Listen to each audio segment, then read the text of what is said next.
Practicing Mind was written by Thomas N. Sterner, helps you to understand and develop skills of self-discipline, focus, patience, and self-awareness as a natural part of who you are, and to understand how the culture we live in constantly instructs us to the contrary.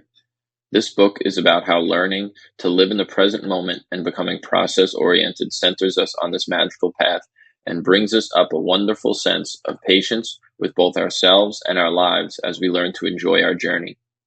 Everything in life worth achieving requires practice. In fact, life itself is nothing more than one long practice session, an endless effort of refining our motions. When the proper mechanics of practice are understood, the task of learning something new becomes a stress-free experience of joy and calmness, a process which settles all areas in our life and promotes proper perspective on all of life's difficulties. The point of the book is to stay in the present and be process-oriented and not to only focus on the results, on being the best or getting the best grade. When your mind is only on the finished product, not only do you feel frustrated in every second that you have not met that goal, but you experience anxiety in every mistake you make while practicing. You view each mistake as a barrier, something delaying you from realizing your goal and experiencing the joy that reaching that goal is going to give you. When instead, your goal is to focus on the process and stay in the present, then there are no mistakes and no judging. You are just learning and doing. You are executing the activity, observing the outcome, and adjusting yourself and your practice energy to produce the desired result. There are no bad emotions because you are not judging anything. Creating the practicing mind comes down to a few simple rules. Keep yourself process-oriented, stay in the present, make the process the goal and use the overall goal as a rudder to steer your efforts. Be deliberate, have an intention about what you want to accomplish, and remain aware of that intention. The author asks the question, at what point in a flower's life does it reach perfection? Is it when it's a seed, a sprout, flower in full bloom, or in between? The point is that the flower is always perfect.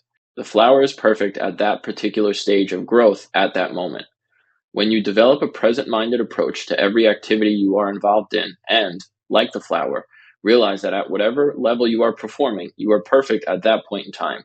You experience a tremendous relief from the fictitious, self-imposed pressures and expectations that only slow your progress. We decide what is work and what is not based on our opinion of the task that is needed. The author states a large part of what makes us define something as work is that the activity requires a lot of decision-making, which can be very stressful and fatiguing. This is especially true when the decisions that you're making are very subtle and you're not even aware that you are making them. The solution for doing something you see as work and don't feel like doing: stay in the present moment and process-oriented for just the first half hour. The author says, my real joy was found in my ability to learn and to experience my growth moment by moment. Using the 4 S's of simplify, small, short, and slow helps you stay process-oriented and find that real joy the author speaks of. When you work at a specific project or activity, simplify it by breaking it down into its component parts. Break down the overall goal into small sections that can be achieved with a comfortable amount of concentration. Take the task in short intervals at first, and do the task slowly, calming your mind and being deliberate with your actions. This book for me personally was really helpful. I have just about every single bad habit and mindset that is mentioned in this book. It was helpful in getting back on track and reevaluating how I look at my goals and what was the point. The author wrote about it in a way that was very easy to understand, sprinkling in good stories to drive home his point. It was a short book, only 137 pages, and well worth the read. I got it from the library, but will be buying a copy and reading it periodically. It had good advice in there, such as a delaying tactic with your children. Something is really upsetting them, they have a problem, wait a week to talk to them about it. They really want this thing, wait 2 weeks and see if they still want it.